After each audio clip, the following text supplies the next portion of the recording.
अस्सलामु अलैकुम वरहमतुल्लाहि वबरकातुह। वालेकुम अस्सलाम वरहमतुल्लाहि वबरकातुह। जसीमुद्दीन, कैसे आना हुआ? मिजाज हाली बखैर है? सब बखैर है नाज़िम साहब।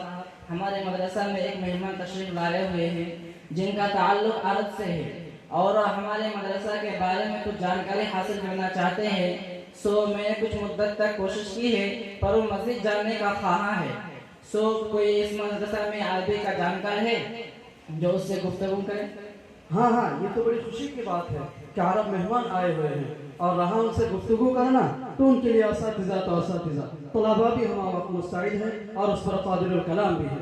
लिहाजा नाचीज़ ये काम कर सकता था, लेकिन अभी और इसी वक्त मेरा एक अहम सफ़र दरपेश है।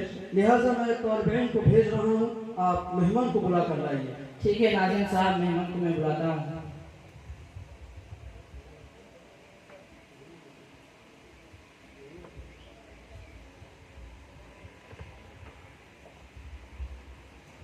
अस्सलामु अलैकुम वरहमतुल्लाहि वबरकातुह। वअलैकुम अस्सलाम वरहमतुल्लाहि वबरकातुह। كيف حالك يا شيخ؟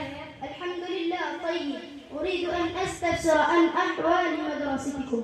جيد، أنا مستعد لخدمتك. ما اسم المدرسة ومن مؤسسها ومتى؟ اسم المدرسة الفاروقية، أسسها الشيخ شاكر الإسلام حفظه الله، وأسست قبل 5 سنوات.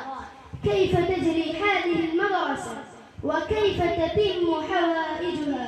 المدرسة لا تقبل أي مساعدة من الحكومة، بل تجري وتتم حوائجها بعناية عامة المسلمين. كم ميزانية للمدرسة سنة؟ 20 مليون تقريبا. وكم طالبا يتعلم فيها؟ 150 طالبا في جميع الأقسام. الله أكبر. وكم أستاذا يدرس فيها؟ 10 أساتذة يدرسون فيها. وكم قسما للمدرسة؟ 3 أقسام للمدرسة. الأول القسم العربي يدرسون فيه القرآن الكريم مع والحديث والفقه والنحو والصرف والماضي والفلسفة وغير ذلك من العلوم والفنون. والثاني قسم تحفيظ القرآن، يحفظ الأولاد القرآن الكريم مع قواعد التجويد ويسمعه كاملا في جلسة واحدة عند التخرج. والثالث قسم المدرسة الابتدائية، وهو روح المدرسة، يتعلم فيه الأطفال العلوم الجديدة والعلوم الدينية الابتدائية.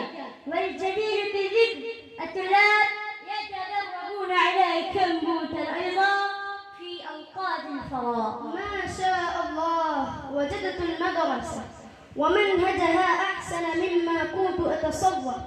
أتمنى لها مزيدا من التقدم والنجاح مع مرور الأيام، وسوف أتشرف بعناية المدرسة. إلى اللقاء. السلام عليكم. وعليكم السلام.